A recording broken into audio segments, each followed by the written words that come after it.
All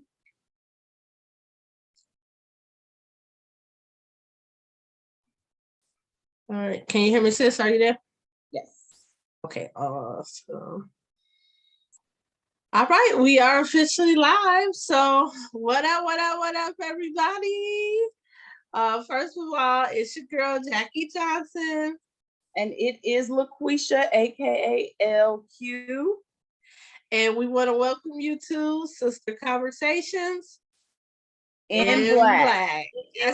Yes, so we want to welcome you because this is our special Mother's Day episode. And it is Tea Talk. Okay. So we want to welcome I'm gonna play a song in honor of all of the mothers real quick. And then we'll go ahead and get started. If you're watching live, make sure you say hello in the comments so I can see your name, because then we'll put your name into our drawing. All right, so just be sure to stay to the end because you have to be present to win, guys. All right, and you're going to win a beautiful spa box from our sponsor, Kayla Girls, and you're going to enjoy it. So if you're on watching us live, comment hello or anything in the comments just so we can make sure that we see you and we can put your name in. All right, this song is for all of the mothers today. Enjoy. Let me know if you have a hard time hearing it. See if y'all remember this one.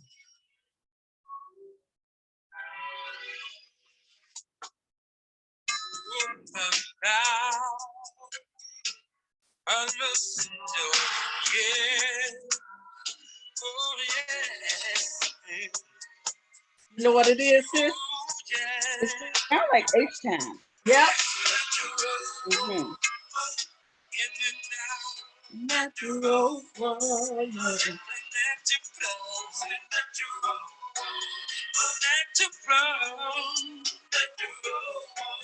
Hey.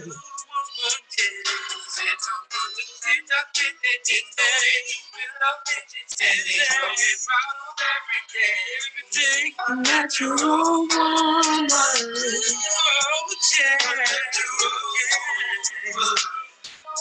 I told my kids in the car, y'all know me about this.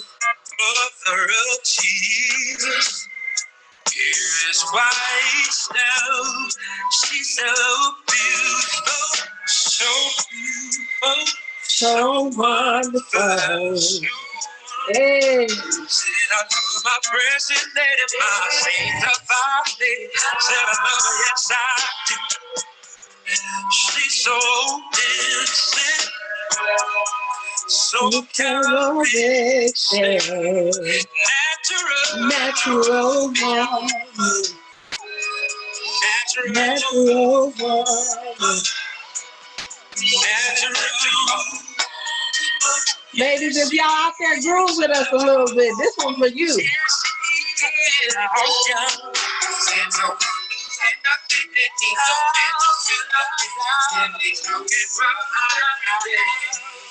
Natural woman, natural woman.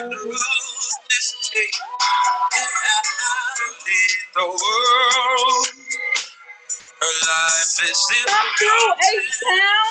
Okay. Hey. Natural shine. Hey. I believe that men should beware, cause it may not be the one to lead us there, to lead us over. Hey, they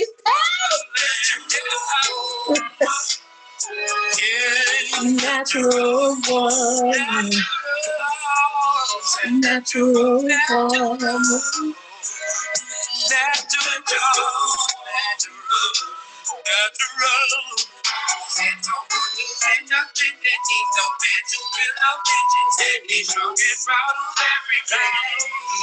Natural woman.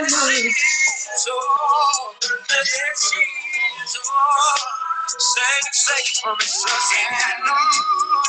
she's respected, so And I'm in her name. Cause she's a so hey. So she's strong. Hear what God says. God said that yes, He built man first, but guess what? What said that said she stand to be by your side, not under, not on, but right beside you. That's right. 50-50 love and move. Absolutely.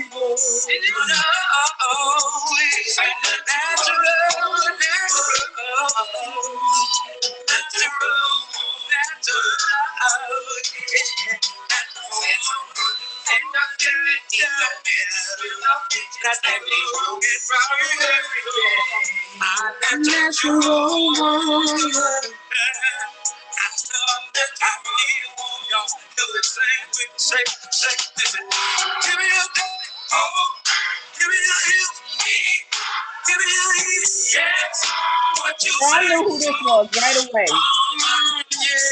Woman, woman,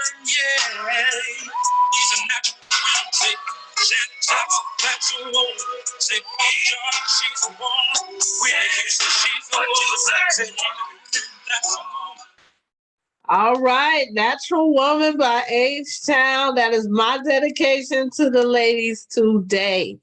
So I hope you guys enjoyed that. All right, let's check and see who's watching us live right now. Let's see. Let's see who we got. If you are watching us live, please make sure you comment hello or anything so we can see you and know that you're on here so we can put your name in the drawing. All right. I got a gripe to pick, so can we start? Go for it. I got a gripe to pick, and my gripe is with Donell Jones. Donell Jones. What did Donell do? Hello, Evangelist Sheena. Thank you. Donell Jones. Hey, sister. Donell Jones in the early 2000s started this trend, and I just realized it last night. I said, Donell, you the blame.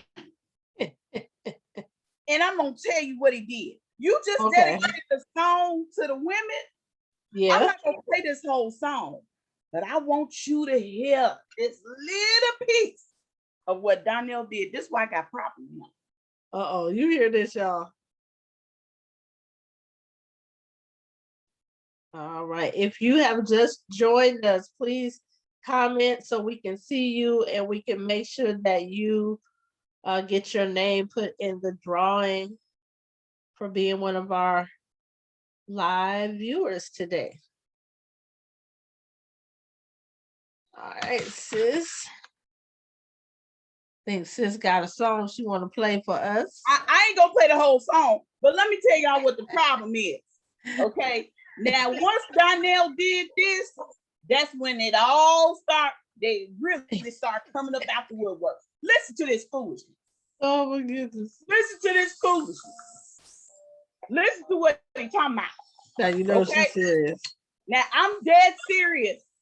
Because this is when they came up out the woodwork with the foolishness. My problem is with Donell. Listen. Okay, we gonna stop right there. He said he just left his baby girl a message. Said he won't be coming home. He'd rather be alone. Okay?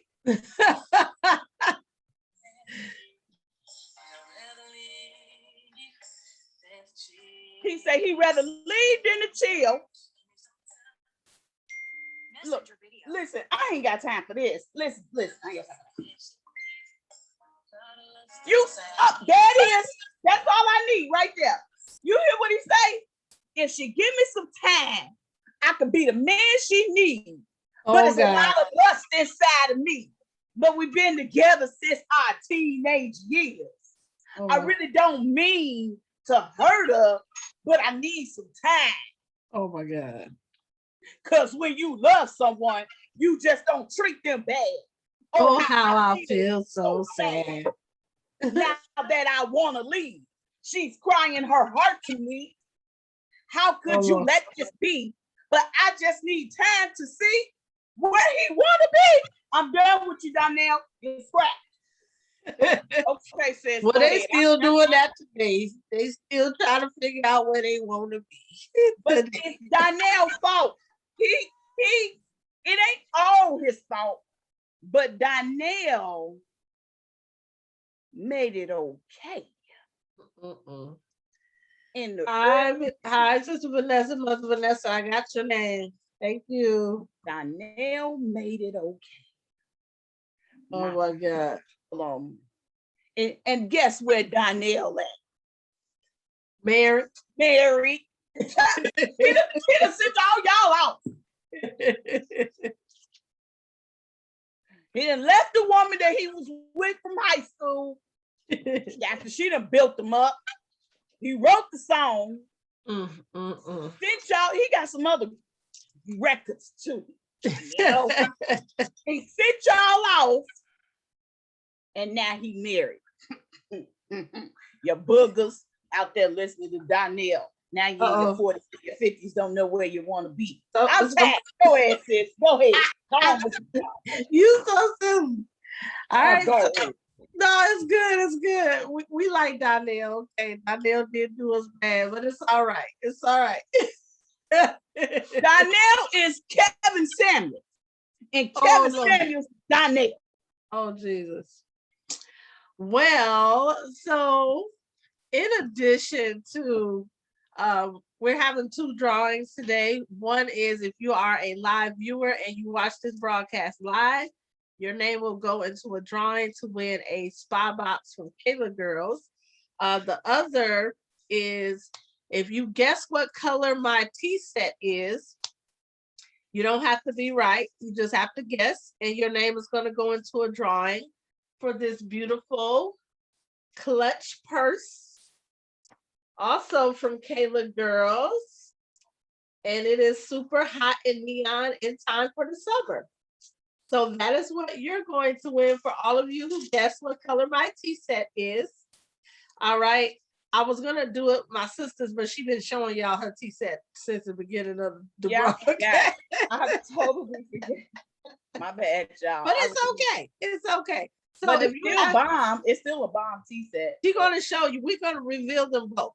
But if you haven't guessed what color my tea set is yet, you can put your comments in the comment area, and I will add your name to that drawing as well.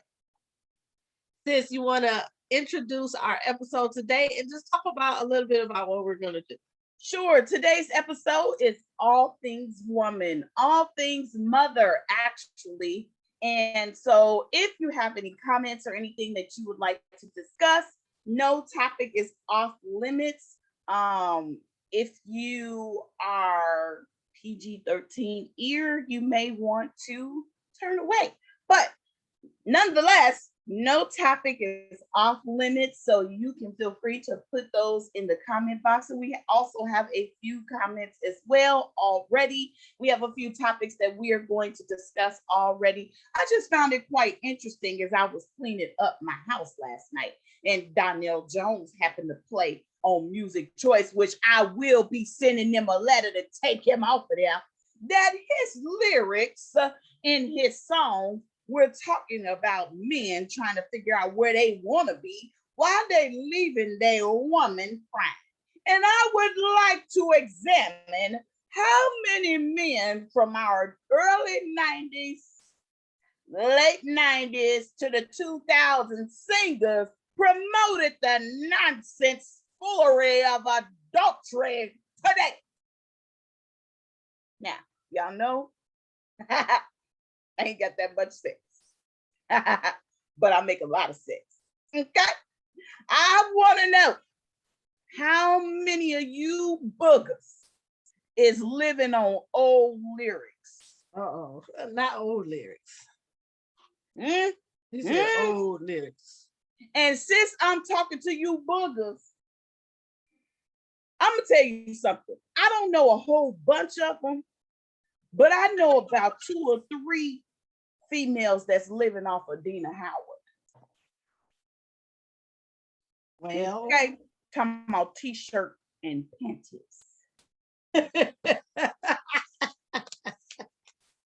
Oh.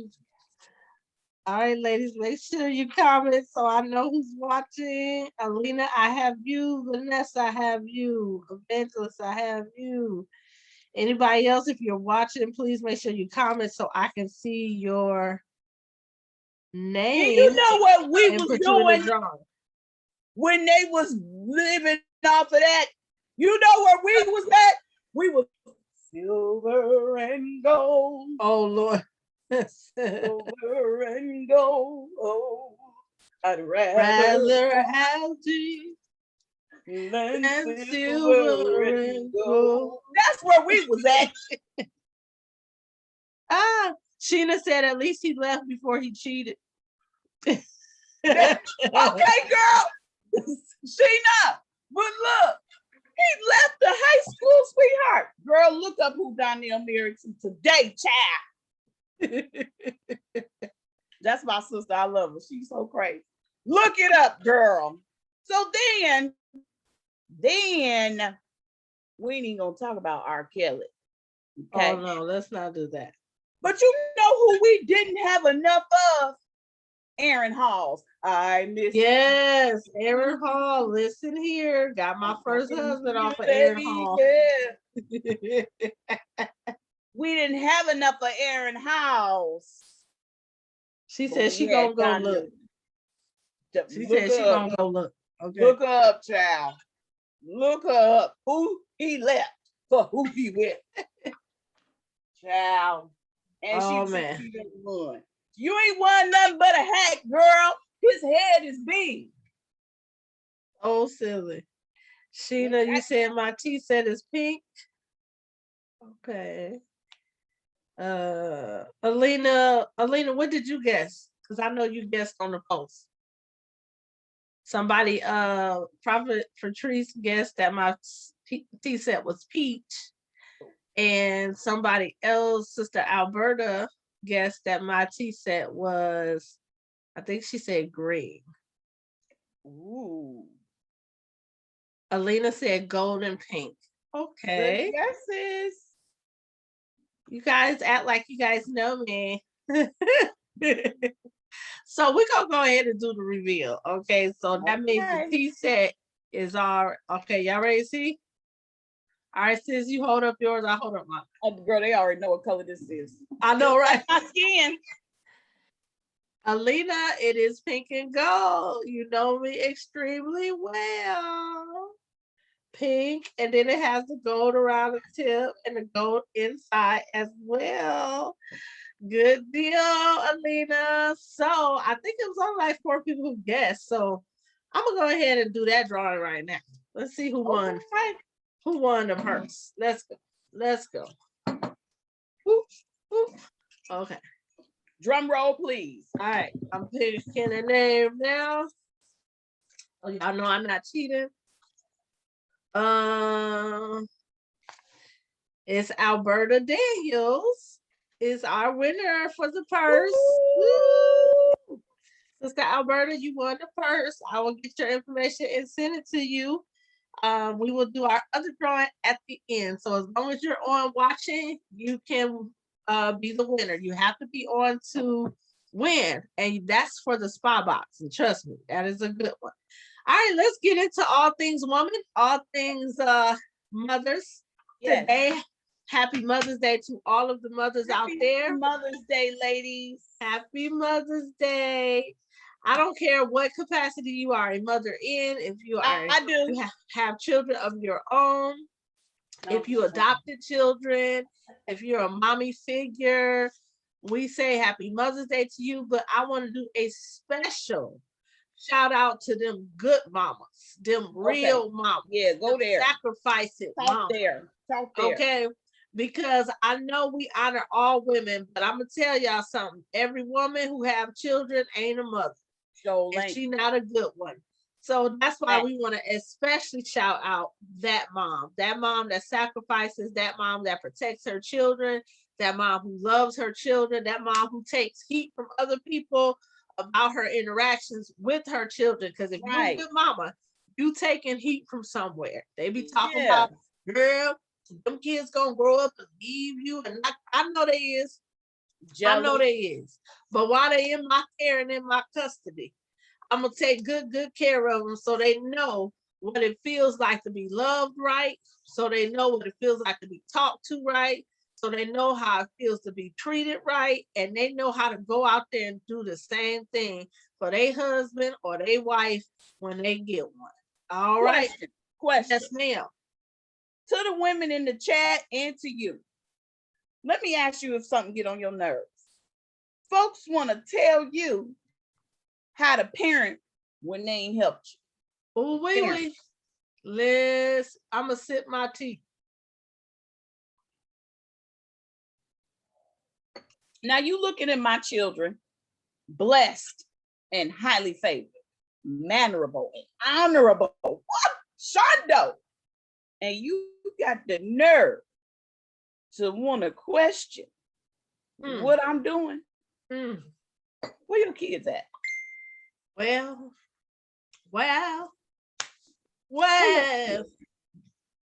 I'm just want to know if that irritate y'all. I said, I hear the Lord speaking loudly today. Is your help coming? On the Sister and Me Conversations in Black Tea Talk for Mother's Day. I hear the Lord speaking, saying, He tied to. Do it. Get on your nerves. When they do get on my nerves. That is an absolute, I'm not even gonna lie to you. That is an absolute pet peeve. And I'm gonna tell you why. Yes. Because I'm a very teachable person. Very teachable. Like, I'm not prideful, like, in the least. When it comes to like learning something, if you know something I don't know, or if you do something really well and I recognize that that's a place in my life that I need help with, I'm one of them people. I'm a gleaner. I have no problem gleaning from other people. But when you know you done did something real good, like them babies over here. Oh, okay. Michaela Kendall over here, and Micah Kendall. Okay. When you know you done did your thing, yes. When you know you done raised them right, yes. And you know you done did that mommy thing to the top tier. I mean, Come 5-star. Come now. I'm sorry, boo-boo. Unless you another 5-star mama and your kids exhibit that 5-star, it ain't a lot you can say to me about my parents. No. I'm just gonna be real with you. No. You understand what I'm saying? Now it's different when you got other 5-star mamas and y'all talking and y'all giving each other tips and, well, maybe try this, or this is what I did with my kid. Like, that's different, but somebody who wants to criticize you. Yeah. About don't question what I got going on. You ain't provided a single slice of bread.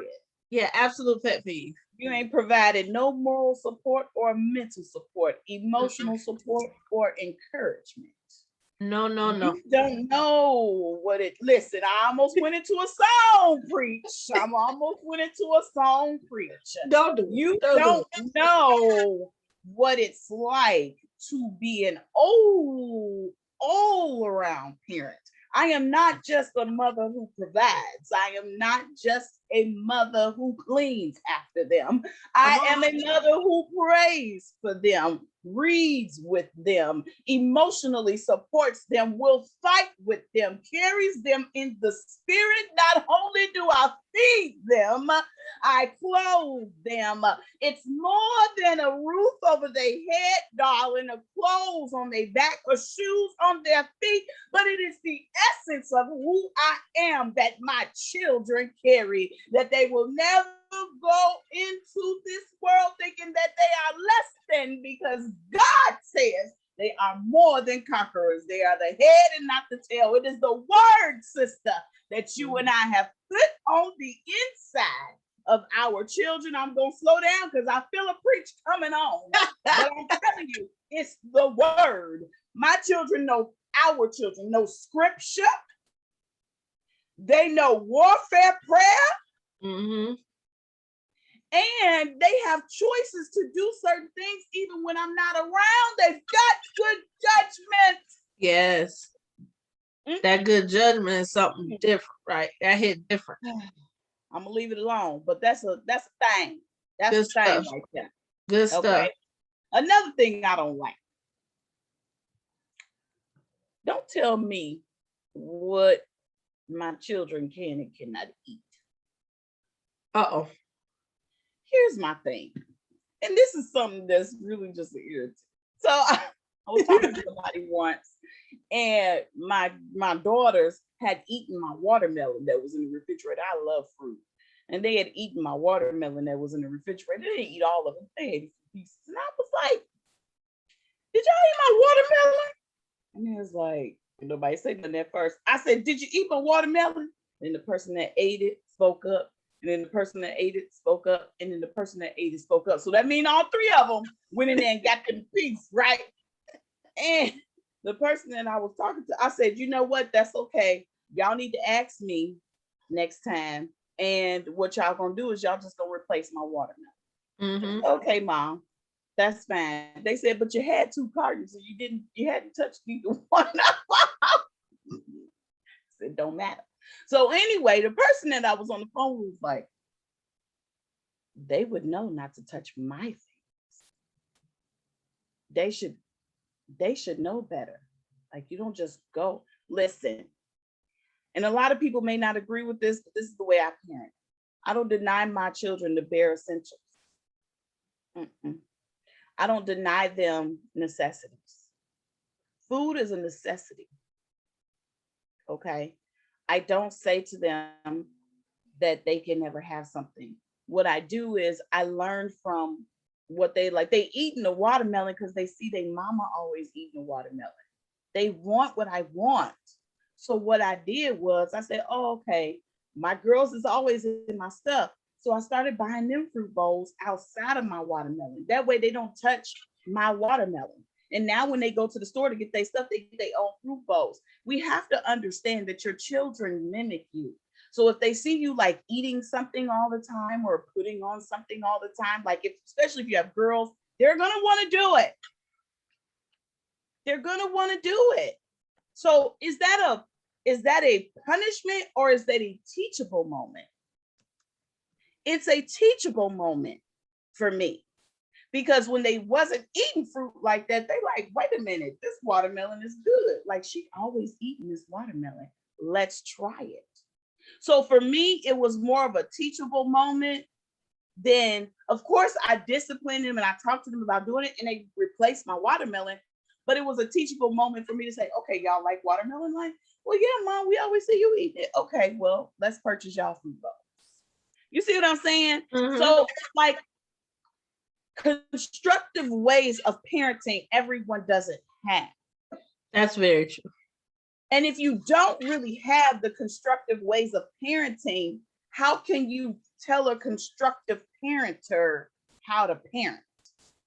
If you have only been taught, I'm gonna keep it all the way 100. If you've only been taught, don't go in the refrigerator and eat my stuff, or I'm gonna whoop you, or I'm gonna beat the so-and-so out of you. Mm-hmm. So you look in the refrigerator and ain't hardly nothing in there but beer. And you know your parent drink beer. You got beer, mayonnaise, and a loaf of bread. You gonna keep some beer and mayonnaise in a loaf of bread. Well, that beer is cold. Ain't nothing to drink but water. Mm. And I understand it's like, okay, you gotta teach them discipline, but you gotta teach yourself discipline too. The children are going to mimic you. They want, if you have any type of influence in their life, they're going to want what you want. I wear certain heels. My oldest daughter now, she want to wear heels. Now she only on the platform level. She ain't at the level up yet. I'm a heel wearer.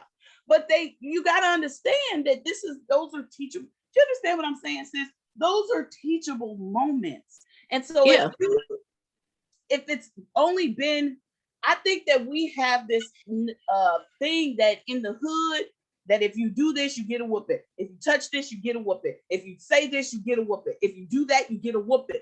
And really, some of that stuff should have been teachable moments.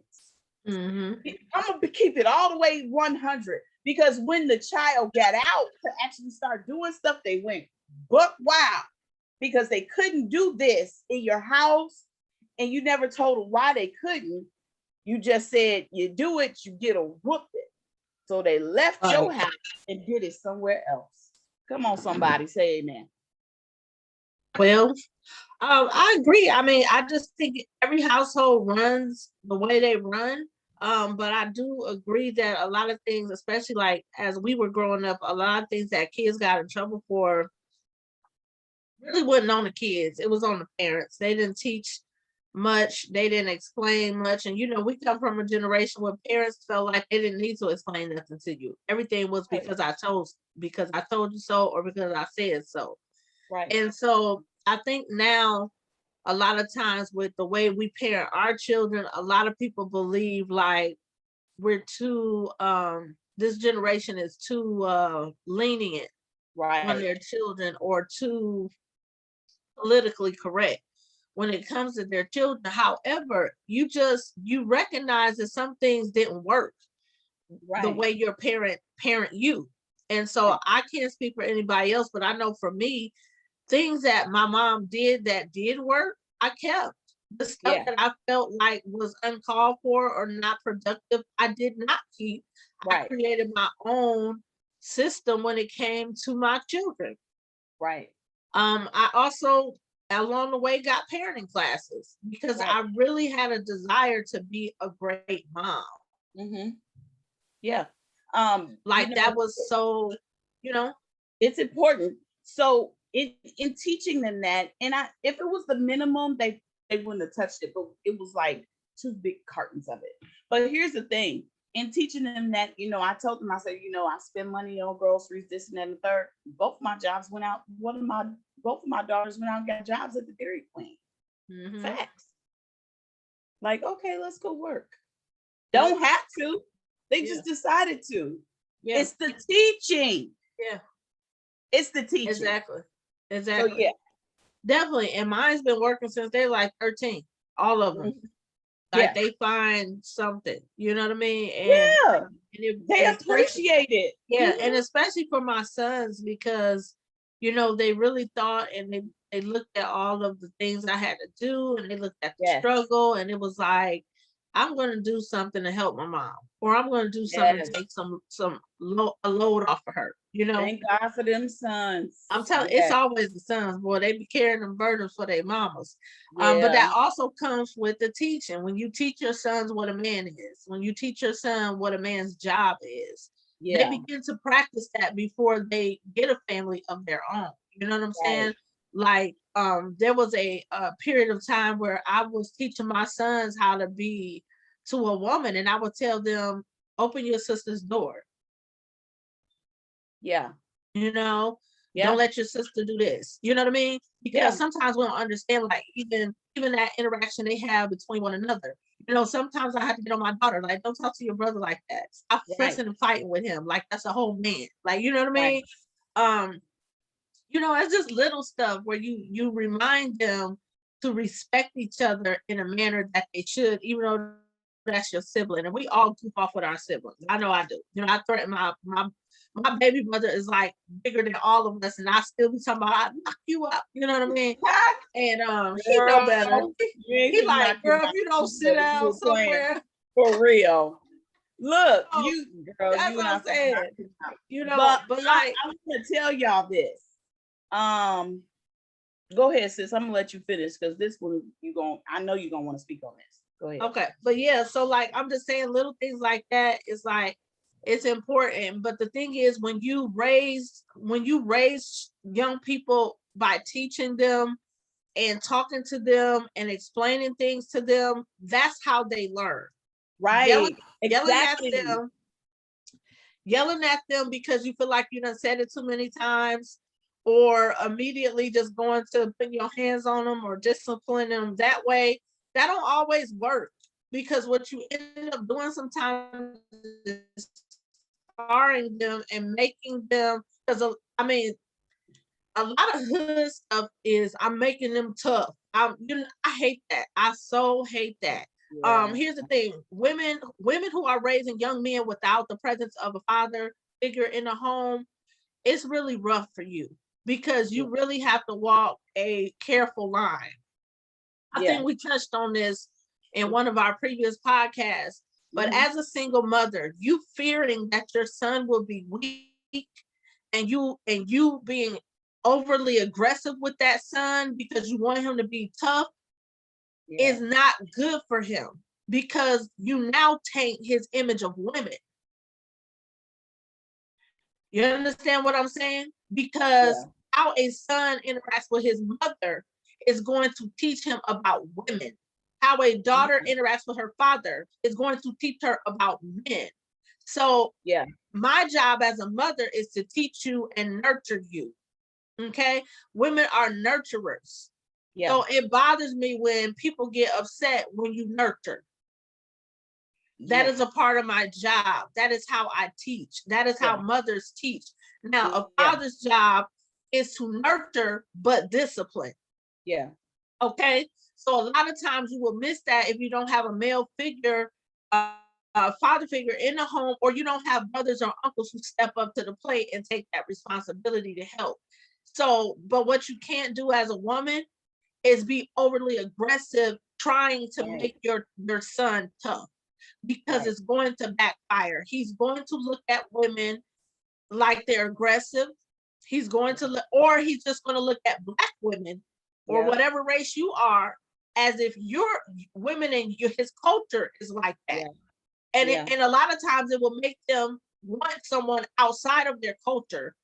Because what they know from you is you're aggressive, you're loud, you yell all the time. There's nothing soft about you. That, you know what I'm saying? And you didn't mean to do this to your son, but you did it trying to make him tough. It ain't your job to make him tough. If you want to make your child tough, I'm gonna tell you how we as women can make our sons tough and our daughters. Mentally. You prepare them mentally. You teach them the responsibilities of their actions. You teach them to be cognizant of how their behavior affects other people. Accountability. Hell, you hear what I'm saying? That's how we teach strength. We teach mental and emotional strength. Because if you teach a son emotional and mental strength, he ain't gonna go out here and play no young lady. He ain't gonna go out here and play no games with her. He ain't gonna go out here and create other young women with mental issues. You understand what I'm saying? He's going to take that stuff serious. So that's your area of how you can help him be tough. That man stuff is for a man. You can't teach a son how to be a man. You don't know what that means and what that entails. It don't matter how many brothers you grew up with or how many men been in your life. You don't know. That's so funny that you said that, because that's leading to where I'm going next. And it's getting ready to hit. Okay. So I know you're going to speak on this. Women that are single mothers often come off as bitter, too strong, aggressive, hard, rough.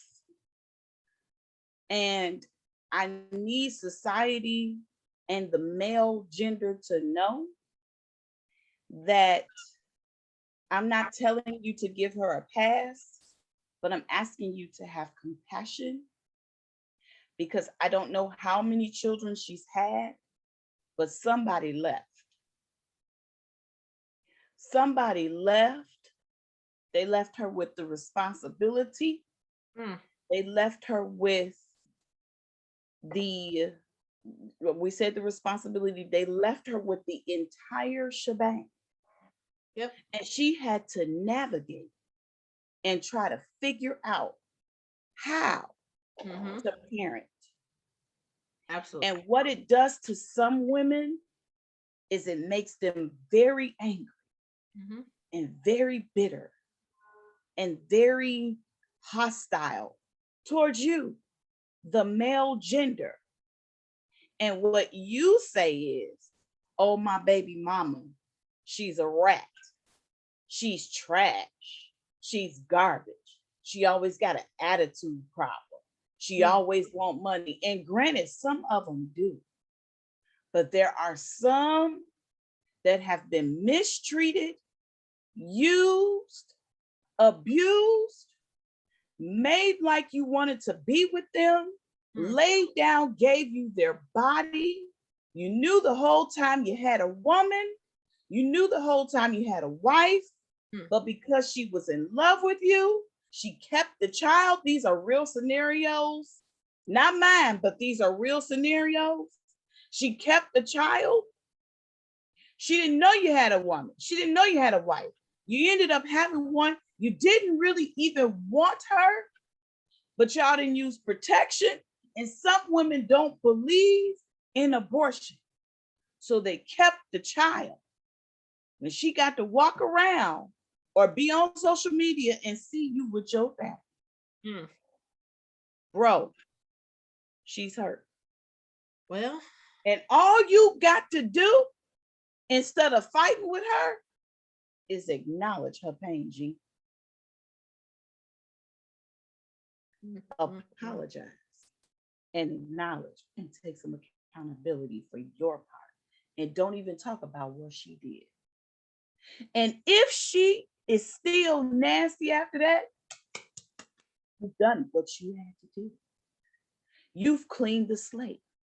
But what a lot of you won't do, you would rather fight with her attitude than see the core issue.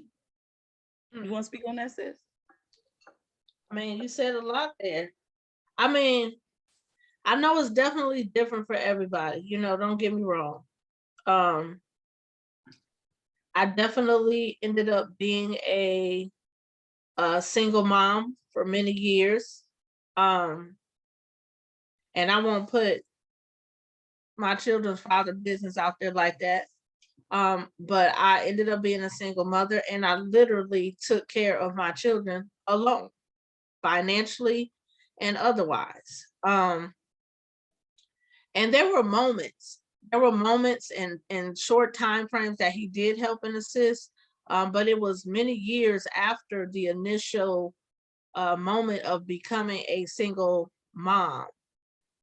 For me, it was a lot different too, because not only did I become a single mom all of a sudden, but I was a divorced woman all of a sudden. Wow. So you lose the family, you lose the husband, you lose the financial support, you lose the emotional support, and then you have to navigate all of that alone, maintain your own mental health, as well as maintaining the joy and happiness of these little people that you now have.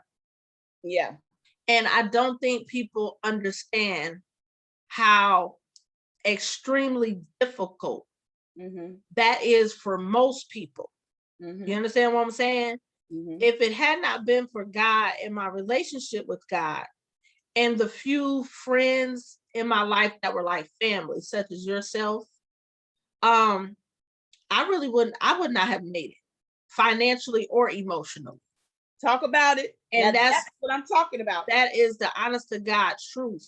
Because anybody who's read my very first book knows that there was a moment that I tried to kill myself. And I literally felt like my kids were cursed with me as their mother.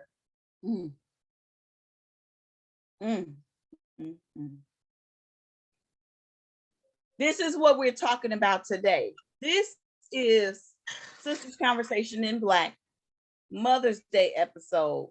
All things that we go through. We talking about us as women, Black women as well, Hispanic women of color. Yeah, it's all right. And, you know, that's been many, many years ago. Yeah. But that's still painful to even think about. But people don't understand like how hard that is. Yeah. And I had God, and I had a few people in my life that God sent to help me. Mm-hmm. Thank God for those people. Apostle Nisha Brown. Mm-hmm. He'll do it. Different people, I can just say that God sent us to me and my children's life that helped us. Yeah. And so we eventually, of course, got to a place of stability. Yes. Because I've never been that person that quit or gave up behind anything. I don't care if you leave. I don't care who leave. I don't care who don't help me. Like, I'll figure it out. Mm-hmm.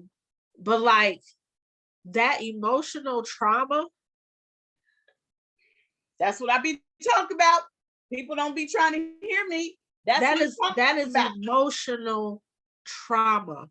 Sure is. And if you don't have the kind of skills to help yourself rebuild after a devastation like that, this is where we get a lot of bad parents from.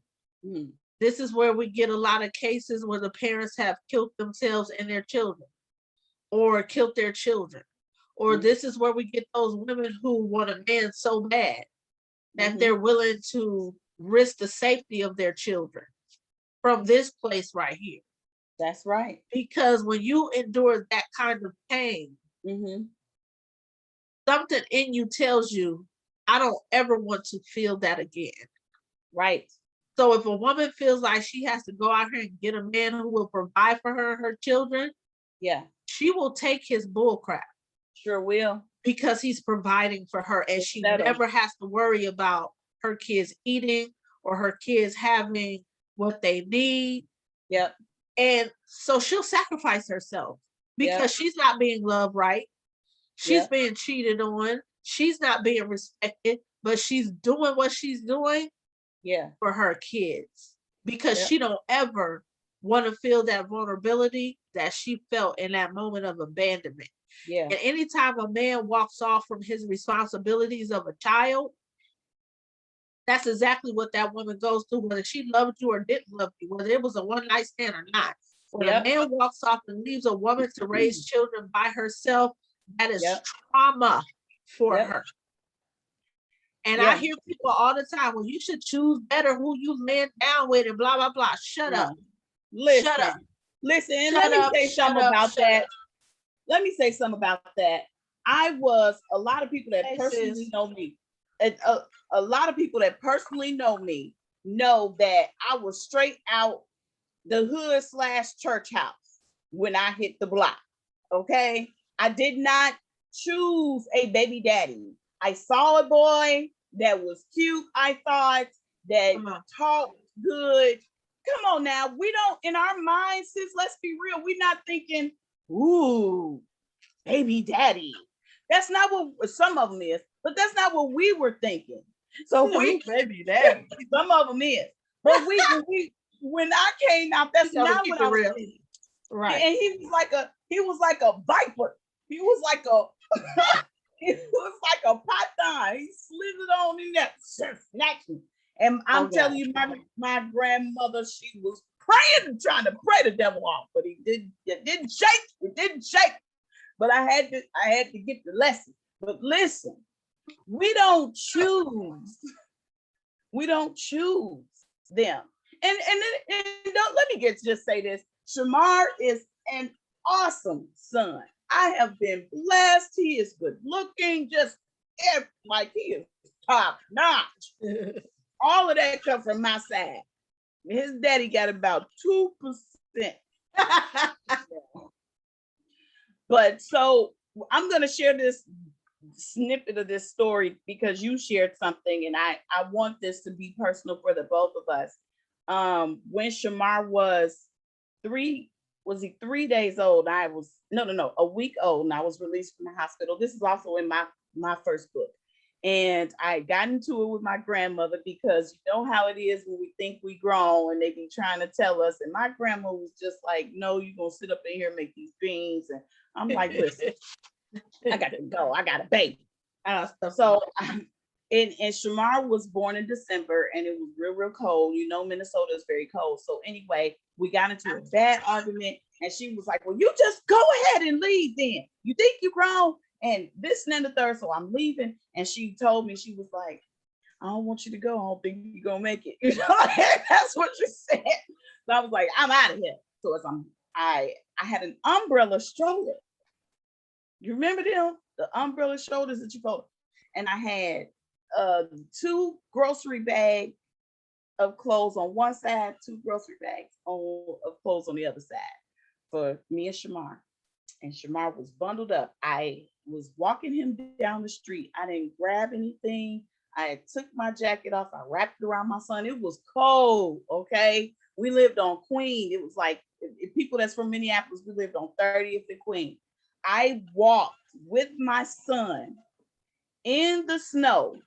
I walked down the street to his dad's house. And this man he took my virginity.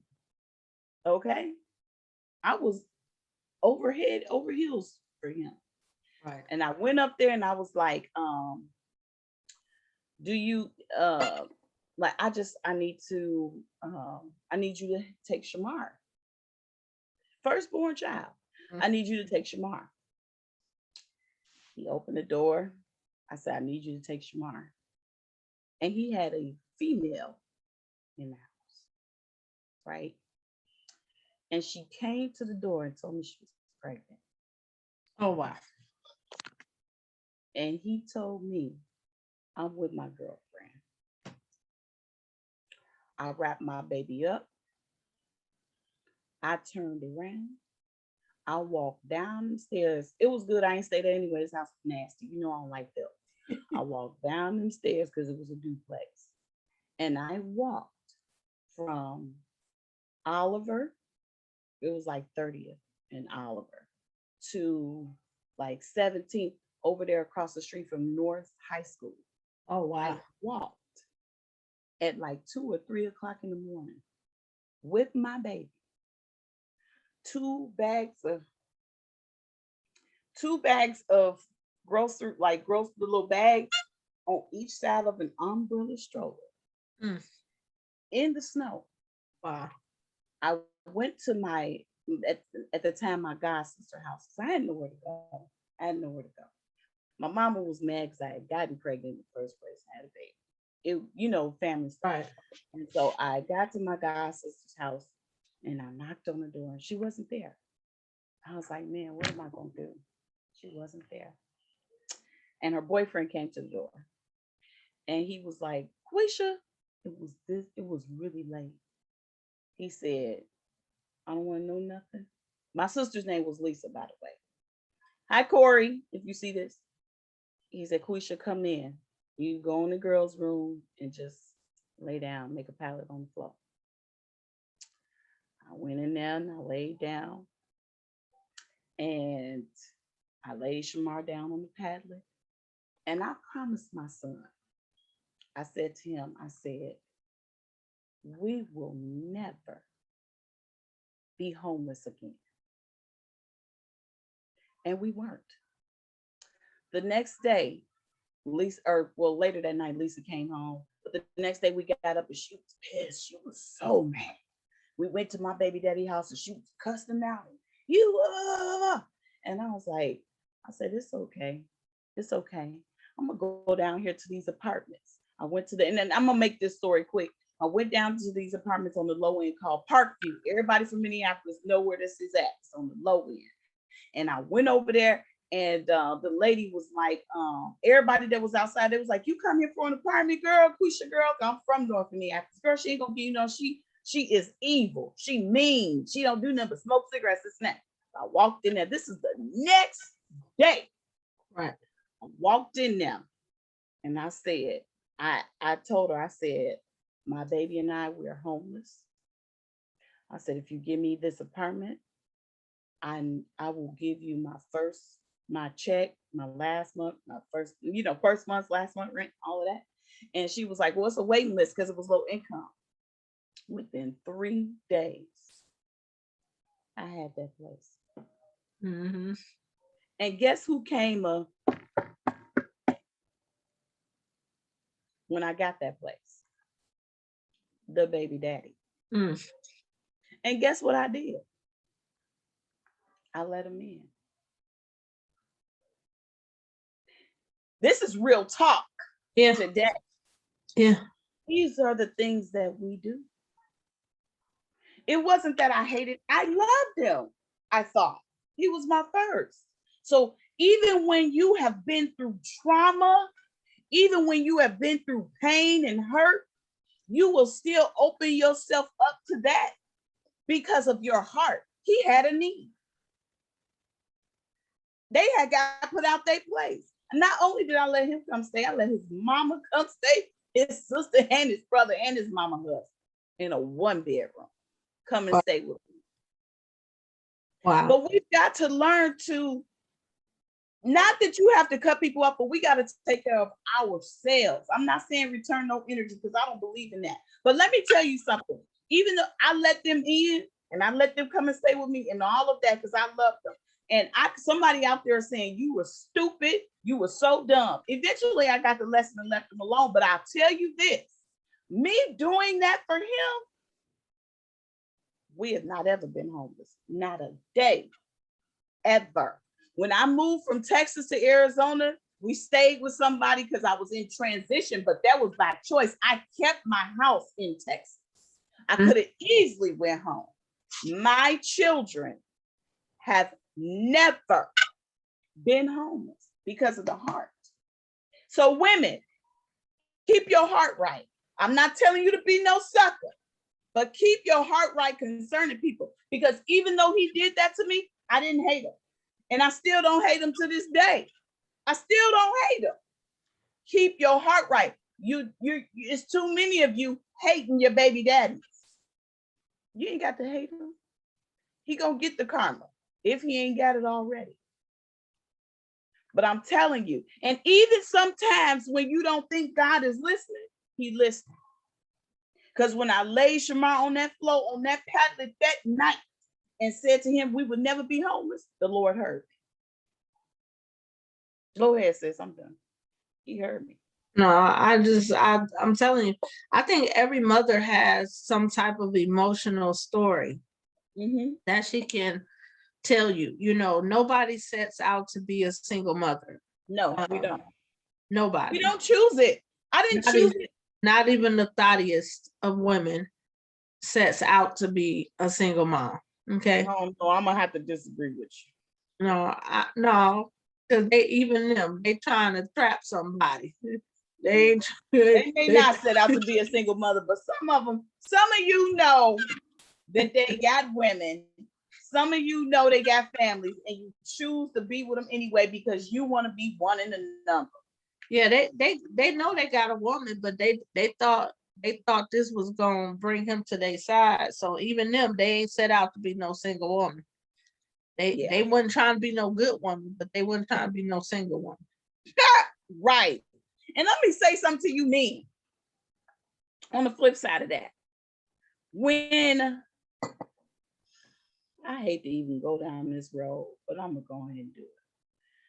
There are some men out here that will deal with a good woman, but because she's good, will leave her. Oh. Because she's a different, like a good mother, a different type of mother. It's not what they're used to. And so it's very weird for them. And so instead of trying to maybe learn about this new process, they get intimidated by it and they leave. So you have women now, some of you men that want to date women that are career women and God-fearing women and stuff like that, women such as ourselves. There are other women like us. I ain't just talking about us. Be mindful that our processes aren't going to be like yours if you are not in God the way you should be. Oh, I hate to even go here. Y'all get on my nerves. But that ain't us, that's you. That's you. Yeah. The processes are going to be different if you are not in God the way you should be. There are going to be things about her you don't understand, and you can't deal with her the way you've dealt with other women that you've been with in the past, or you can't co-parent with her the way you co-parent with other women, because godly women, we have a set of things that we go by, and it's just a little different. It just is. There are just certain things that our children can't do. I just need y'all to keep that engaged. That's facts. That's facts. And you bring up a good point. I know we're getting to the close of our thing, but you bring up a good point. When a man dates a single woman, that is a process, because you're not just dating this woman. When you get to a place where you want to be with this woman or you want to marry this woman, you have to look at her family dynamic. And if you're not the kind of man that can take on someone else's child as your own, shouldn't date a single woman. I know a lot of people believe differently. I know a lot of people are cool with the whole stepfather thing. I have never been cool with having a stepfather in my children's life. You had to be their father. And if you weren't capable of that, then that just wasn't for me. You know what I mean? But it takes a different kind of man to do that. And God did bless me. I did end up with a husband who had the ability to do that. And he absolutely did love my children as if they were his. And so I was definitely blessed. But we did oftentimes struggle with the way the children were being raised, because even before we got married, we had a conversation about parenting. And I knew that he did not have children of his biological own, so he didn't have parenting experience. And so I really was just kind of like, well, this is how I parent them. And I really had a conversation with him and talked to him about how I chose to parent my children, because by this time, my kids were probably like, I want to say, 7, 8, and 10, maybe. When he came into their life, could have been a little bit older, but they were in that vicinity. And so they were older, but not older, So I began to tell him, like, the things that I had started doing with them, and I've learned that work with my children. And my children were very different children. They were raised very differently than I was. My mother, she might hit you with something, just a random object. She definitely cuss you out. She wasn't real bad, but she would definitely cuss you from time to time. Like, it was just a lot different. I didn't cuss at my kids. I didn't call them out their name. You so-and-so this, you bastard. I didn't do stuff like that. Even when my kids weren't acting right, I would say things to them like, you're acting like this, but that is not who you are. That is not who I raised you to be. Like, that was my method of parenting. You know what I mean? Like, I didn't negatively enforce things. And I was also a very teaching type of parent. So before I physically disciplined my children, there were many stages that I had to go through with them before I ever got to a physically putting my hands on you, disciplining you stage. So for me, it was like, if you, like, let's say you didn't do a chore right. I wasn't the kind of parent that would just start going off. What is this? My house. I wasn't that parent. I would say, like, hey, what is this? Like, this wasn't done right. Look, you didn't wipe this part. Or look, there's still dirt in the cup. And look, let me show you, this is how you do this, so then you won't have that problem. Or this is greasy. Did you not wash it in cold water? Did you wash it in cold water? Well, you can't use cold water when you wash this. Like, I was one of them parents. I was very teaching. So my husband struggled at times because that's not how he was parented. So he would look at the way I parented, and oftentimes he'd be like, you're too soft on them. You're too lenient with them. And I'm like, no, I just believe in teaching. You know what I mean? Like, if I teach you and you understand and you still don't do it, then that's a different story. You know what I'm saying? And so I think that people have to definitely pay attention when you're going to cohabitate with someone. You need to understand if that person is able to handle the dynamic with your children. And the last thing I will share before I go is people comment a lot of times and give me a lot of kudos about my children. Even when they were really little, like I used to take my kids everywhere with me because I didn't have families to watch them. So I didn't get a lot of adult time. But after I divorced from my children's father, I realized that I was very hurt and traumatized in many different places in my life, from previous relationships, from the church hurt that I had went through, all kind of stuff. I was really hurt and damaged. And because we're a people who don't teach mental health, we don't teach heal, we don't teach get some therapy, I had a lot of hurt on the inside of me. And so although I was a good parent, I struggled because emotionally I was broken. And so after I got counseling and, you know, started healing through some things, like this new me emerged because I was healed. I was healing. You know what I'm saying? So I made a conscious decision not to get into a relationship. No. And I really want to talk about it. Woo! I really want to talk about that. I made a conscious decision not to have a relationship, and I did not have a relationship for 6 to 7 years. Because number one, I knew that I was healing, but I wasn't healed. Like I had just started my healing journey. And so even though I wanted companionship, I kept thinking about the things I endured when I was younger. I kept thinking about some of the things I knew about other people.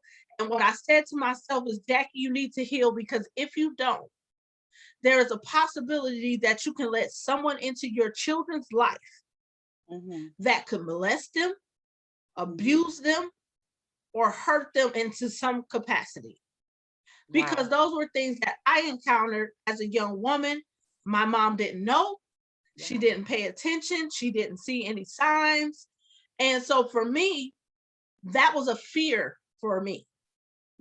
I needed to be healed, and I needed to be whole enough that when I finally chose to date someone, I would be able to see red flags. I would consciously feel competent enough to choose a right man to bring into my children's life. So I made a conscious decision, and I did not date anyone for 7 years after I divorced, after I left their father. Okay. And that was the best thing I could ever do, because it really created a bonding time with me and my children. And I became very dedicated to my parent role. Godly parent role. And in a natural sense, it begins to help me to cultivate them, and it begins to cultivate me.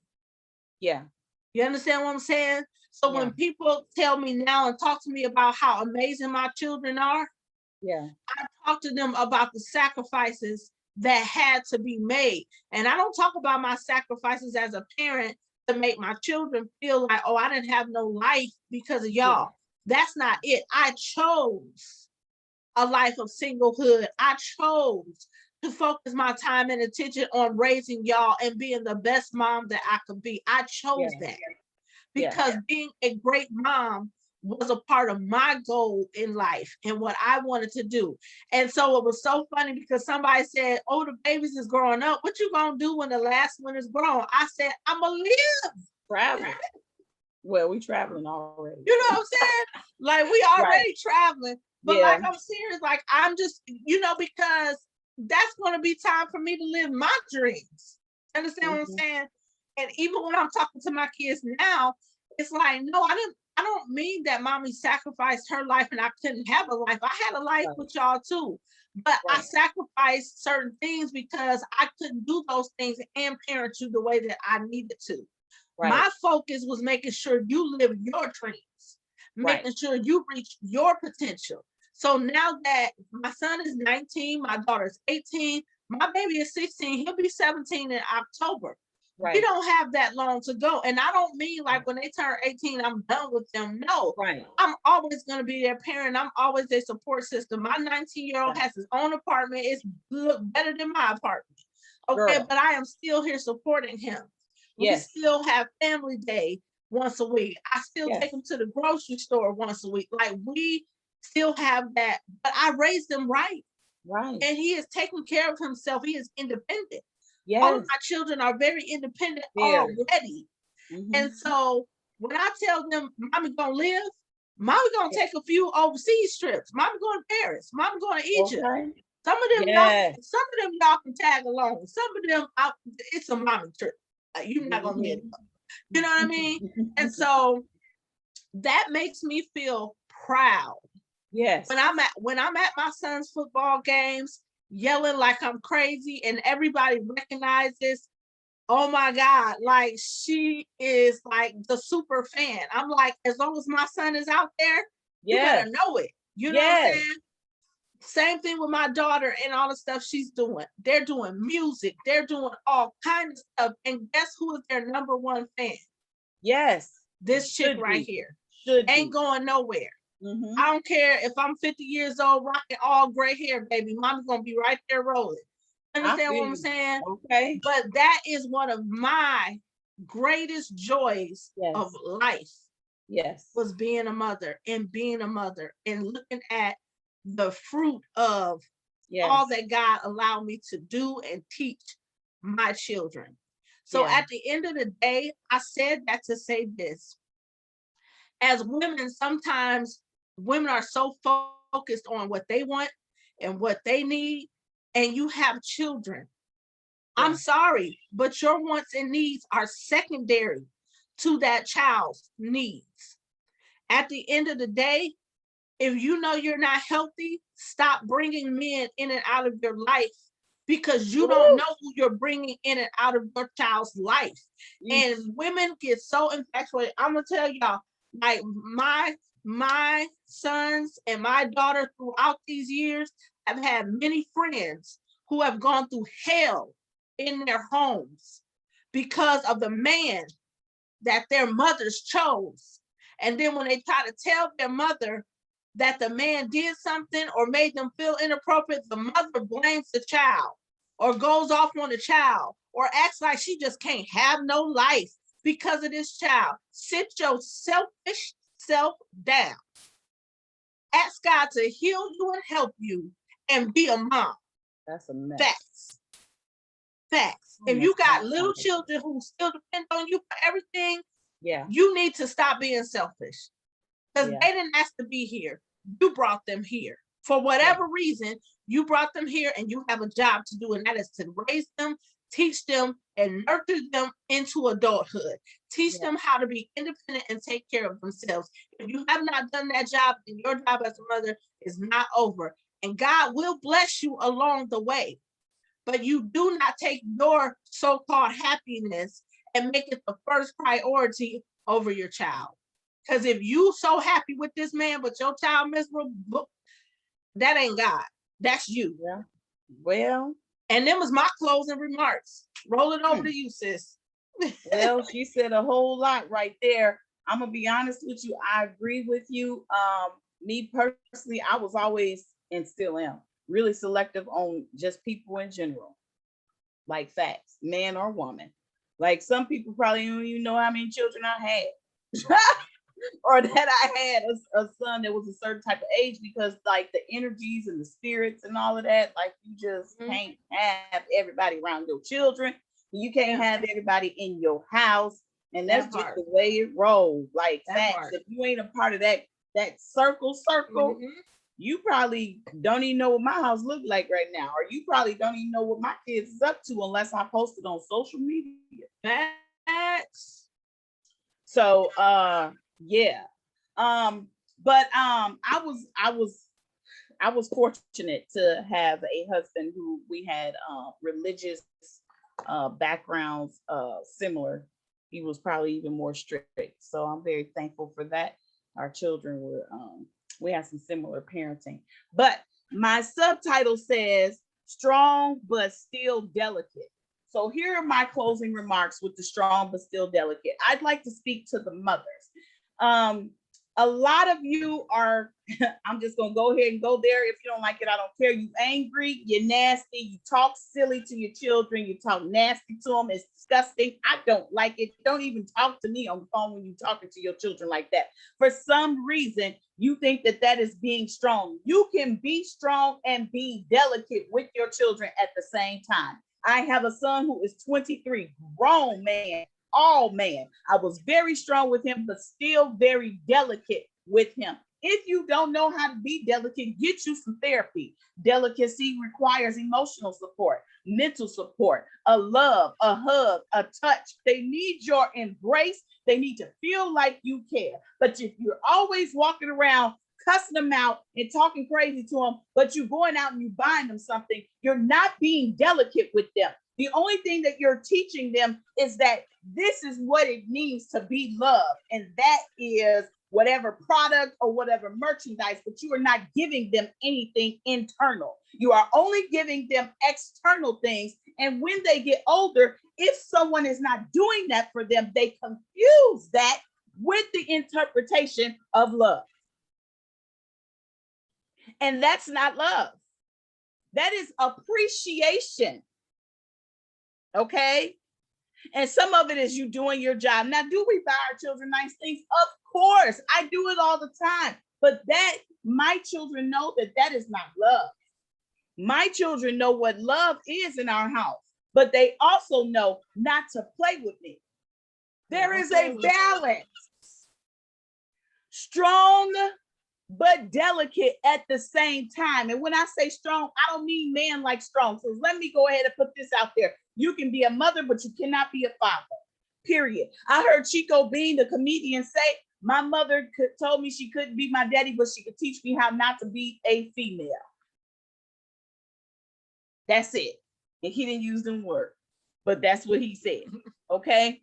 And I'm not talking about sexuality-wise. I'm just saying, like, you can be a man and still be a man, okay? So I don't even want to touch that right now. But what I'm saying is you can be strong and still be delicate at the same time. Strength does not resemble nastiness. Strength does not resemble bitterness. Strength does not resemble you being hard on your children, beating the hell out of them, locking them up, putting locks on your refrigerator. That is not strength. Strength is when you are feeling frustrated with your child, you taking a few minutes, calming down, and then explaining to them what made you frustrated to begin with and talking to them. Strength is when you go outside of yourself because you realize you have emotional trauma, you realize that you have childhood trauma, you realize that you got baby daddy trauma, and get some help so that you can be a healthier version of yourself for your children.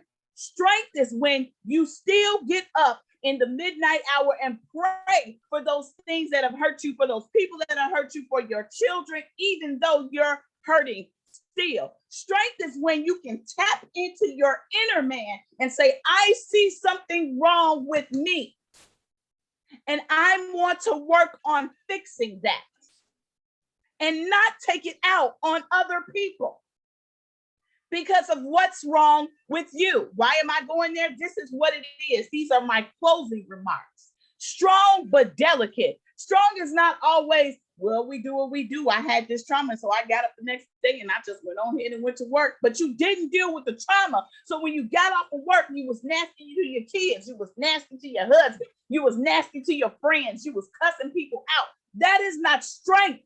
That is culpability. You are coping. You are not healing. You are not whole. You are not helping yourself. And only when you help yourself can you help your children. Strength is when you can admit that you have done something wrong. Strength is when you can apologize for what you have done. Strength is when you have the courage to change who you are. And strength is when you stop hating on another female for doing it better than you and being teachable. Ooh-wee. Because we are a village, and I'm talking to the mothers. And if you got a problem with me, you can inbox me. Y'all know where I'm from. I don't care. That is strength. Strong, but delicate. I am strong. My daughters know to work. My son knows to work. They know to clean. They know how to take care of a home, but they also know when it comes time and they see one of their siblings hurting, to be delicate with them, to listen to them emotionally, to speak to their mental level, to pray for them, and to hold them. Strong, but delicate. And a lot of you don't have it because somebody wasn't delicate with you. I come from a long line of strong women that have had to stand on their own 2 feet with no help. And I didn't get a whole bunch of I love yous. I didn't get a whole bunch of hugs. I didn't get a whole bunch of this and a whole bunch of that. And I will give this man credit because I say this about my ex-husband all the time. When he stepped in, he taught me how to love. He was big on the I love yous. He was big on the let me hold you. He was big on that with the children as well. And it broke down some walls. I had to learn it. But you know what taught me it? Not the man himself, but love. Huh? Not the person, the action broke down my idiosyncrasy, my idea of what strength was. Because I had always been taught you don't need a man for nothing. You stand on your own 2 feet. You got this. You come from this line. You come from that line. We bad. I'm going to show you how to make this bread. I'm going to do this. I had that. But I didn't have let me hold you. We weren't a good village around you all the time. Cry. When my grandmother got saved, yeah, sure, I got that beaten. But when he stepped in and he started to exhibit the love, he was like, why are you so strong? I kid you not. He was like, why is your arms built like that? I was real. I'm still muscular. I was very muscular. Why are you built like that? Carrying bags. Somebody will catch that in the spirit. Carrying bags. That man was like, give me them bags. So I'm telling you, get the help you need. Strength is often misinterpreted. Mm-hmm. You can be strong and delicate. Your sons need both. Your daughters need both. Your significant other needs both. Your husband, they need both. And let me tell you one more thing. If you can learn how to heal and do that, if you are single right now, any man that comes in, he may not understand it, but there's going to be something in him that knows that you are strong. There'll be a certain standards that you will say, I'm not taking that. And if you're trying to force it, y'all gonna constantly fight. Y'all gonna constantly get into it. Because at the end of the day, there's something in you that he doesn't understand. So this healing from trauma and recognizing what strength is and what delicacy is going to help you to set the tone, if you're single, for whomever comes into your life and whomever tries to be a part of your children's life. You will protect them better. You will protect them the right way. A lot of weak women let men in and they do whatever they want to their children. That's weak. Mm-hmm. That's not strength. That's weak. Because you have decided that you're tired of being alone and you'd rather take the 25% of a man to help you with something versus getting the whole thing because you tired of doing it all. But we all tired, baby girl. We all tired. Man. All of us. You get tired. Exhausted. Okay. I said it yesterday. A funny story and then I'm through with it. My children thought that I was lost in the store. I put it on Facebook. I was so tired yesterday that they went to the person and had them call my name over the speaker. They said, our mother is tired and we think that she is lost in the store. I had to walk my way to the front. My daughters went and told somebody on me. Like I'm a vulnerable adult. Okay? Like wear your life alert bracelet. So listen, Those are my closing remarks. Find the real interpretation of strength, sis. Find the real interpretation of delicacy, sis. Your child needs both. Okay? That's all I got. Happy Mother's Day. Happy Mother's Day. Well, at the end of the day, this was a good talk. It was very heavy. Also some very light, funny moments. But like just real talk, we hope that as always, that this podcast creates dialogues in your home, in your family, and in your circle of influence. Because change doesn't happen unless we start talking about the dysfunctional things or the healthy things or just helping one another in general. Yeah. One last thing I'll say, and then we're going to go ahead and do our drawing. And it looks like we only have 2 of y'all still on here, so we're going to pick a winner from you two. But so if you're still on here, write in the comments, I'm here. But I want to say this to all fathers out there. If there is a woman that is taking care of your children and doing a good job at it, recognize her. I think sometimes out of your inadequacy or your guilt of not being there, that you somehow want to take that away from her. But if your children are healthy, beautiful, and thriving, and it wasn't because you helped her, this day, Mother's Day, is the one day you need to come off your high horse. It's the one day you need to let your pride down and say thank you and recognize that woman. Even if it ain't public, you should be sending her a message or something. Because I will tell you, I have all these babies. I've been raising these babies on my own for many, many years. Like I said, my baby is 19 years old. Okay, the oldest is 19. My baby is 16. And I cannot recall a time during that time that their father has ever acknowledged the great job that I have done without his assistance. And I wasn't bitter to him. Yeah. I didn't treat him badly. Right. It just is what it was. You know what I mean? I was the type of mom that was like, I don't care what he does and don't do. I'm going to take care of them. Yeah. You understand what I'm saying? And so, if you are someone who has a woman taking care of your children and she's doing a good job, say it. Yeah. Tell her, hey, you're doing a good job. Hey, thanks for all you do for our children. Like, it's as simple as that. You don't have to go into confession. I know I ain't been there. I know I ain't helped me. Asking for that. But some acknowledgement on this day would be great, because when Father's Day come around, y'all want to be acknowledged, whether you've been there or not. And most of I ain't us acknowledging no fathers that ain't been there, and I ain't acknowledging no mothers that have been bad mothers. And listen, and see, that's you, but a lot of people will still acknowledge that father. He's been crap, and they still get up on Father's Day and say, I want to thank God for my children's father. If that's all they say, but they acknowledging you for nothing. Yeah. You can acknowledge her for something. Yeah. Okay. Okay. And that's that. Praise God. Praise the Lord.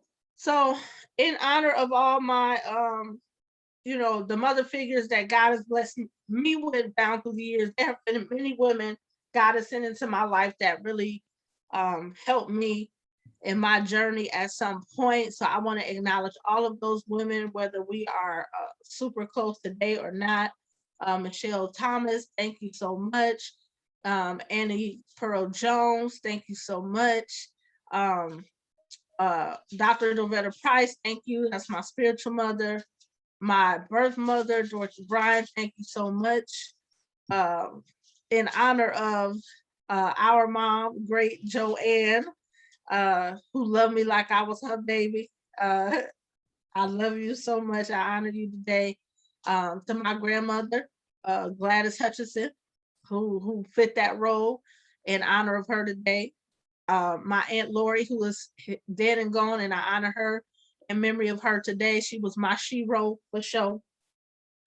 I just want to acknowledge every woman that ever mothered me in any way. I honor you. And I remember every moment, whether it was a year of my life, whether it was my entire life, whether it was 6 months of my life. Lorraine Hewitt, I honor you.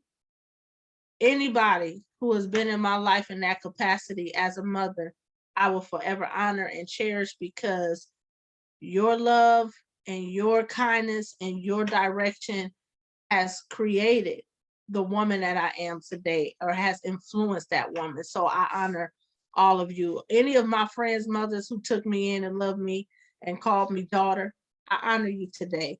And this means a lot to me, because being who I am even now, my daughter's friends, my son's friends, the ones who look at me as a mother figure, I feel the honor of that now. You know, when I'm able to sit around and talk to them about relationships and love and life, and you know, just to hear them, you know, say, "Oh, thanks, Mom." You know what I mean? That makes me feel even more proud. So I just want to say, honor those people who have influenced your life and who have been there for you during those times. All right.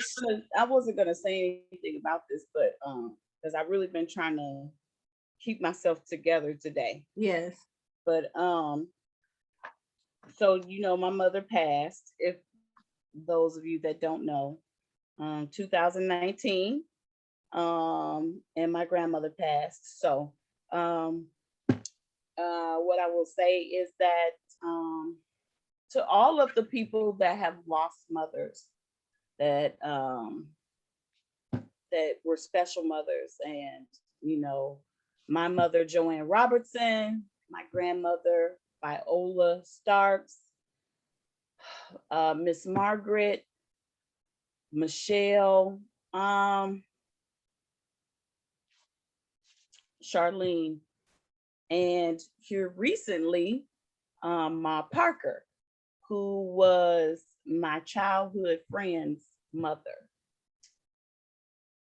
This is it hit different for us, especially if, well, some people will say, well, it's just like every single day. And Lutisha as well. They'll say it's just like it's brand new every single day. It is, but when it actually is new, it hit a it just it hit a diff it just hit different. So without crying, so I'm trying not to, just a small synopsis. My mother was a street woman at first, gangster, right? But then she gave her life to God. And the same with my grandmother. And I will not tell y'all their nicknames. And that balance is where the strong but delicate comes in, because they taught me a lot of stuff. And I'm super grateful and thankful, because I grew up in both of their households. So I got a lot of street stuff and knowledge from my mom. A lot of people think I don't got it, but I just push it to the back. And I got a lot of God stuff from my grandmother, and then I got God stuff from my mom too. So I got like this balance. And you met them. They were some of the best women that you would ever want to be in acquaintance with, right? And when they had your back, like my mama was the type of person, when she had your back, she had your back. You know what I'm saying? But if you crossed her, you was gonna feel it. You wasn't gonna know, but you was gonna feel it. But it was like this. She could bust your head, but couldn't nobody else bust your head. And so I realized and recognized that I had a lot of those qualities. And let me just say this, as now, and thank God for my auntie Reese. Now being an elder, because when they pass the torch comes on to you, right? So I am an elder, and I recognize that. And there are times, and this is me talking to some of the mothers, there are times where you feel like you are very tired. and you don't, anybody that's lost your mom, that's the oldest, that has to bear the weight and the responsibility. You feel tired and you don't want to do it. And you wonder, like, you there for everybody, but who is there for you?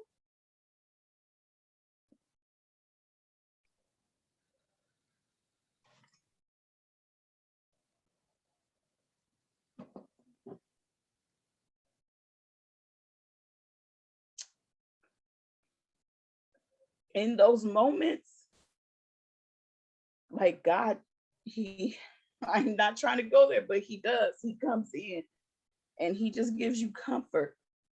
But if you have somebody in your life that is saying that I want to be there for you, I understand you may not be used to it. Let them in. For me, my children were my saving grace. I'm telling you, I was like in the middle of my staircase. I couldn't finish cleaning. I cleaned when I got a lot on my mind. I couldn't even finish. With my grandmother, my son scooped me up off my dining room floor. With my mother, my daughters, my middle daughter, Sarai, just came and wrapped her arms around me on the staircase. Like, Mama, get in the bed. And today I didn't even want to get up. I'm going to keep it all the way 100 with y'all. And I did not want to do this podcast. I told my sister, like, I almost was like, I'm done. But my children were like, no, Mom, get up. So to all of you, I just want you to know that it is tough and it is rough and it is hard. Get you a good support system. I have a wonderful support system. My sister Nicola, Angie, like I have Danielle, and I don't have a lot, a few, and Sheena. I've got a wonderful support system.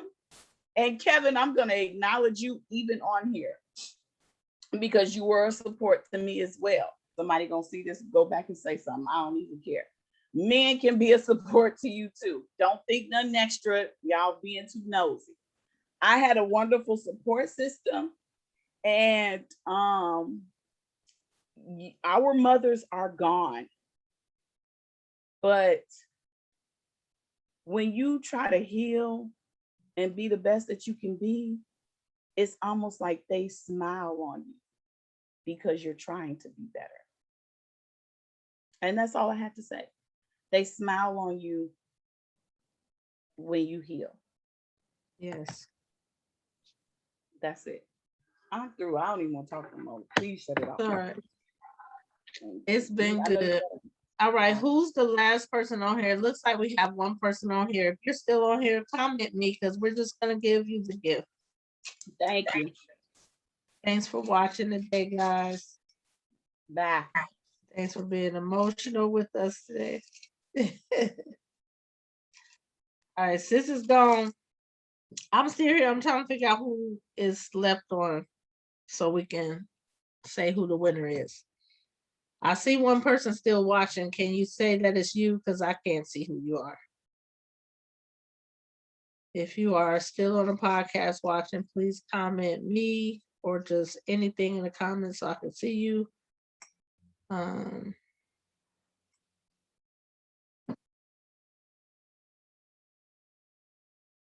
Okay. So do we have a phantom watcher on here? Tell you what. Let me see. Oh, all right. It's Alina. Alina, you win the spy box. Thank you for watching. Thank you. Natasha, saw all of you. All right. Thanks for watching. Alina, you were the last one standing. So the spy box belongs to you. And you can let me know when you want to pick it up, Chica. Thank you guys for watching my sister and me, Sister Conversations in Black, our special Mother's Day Tea Time episode. To all the mothers out there, enjoy your day today. To everyone else, make sure you're recognizing your mother.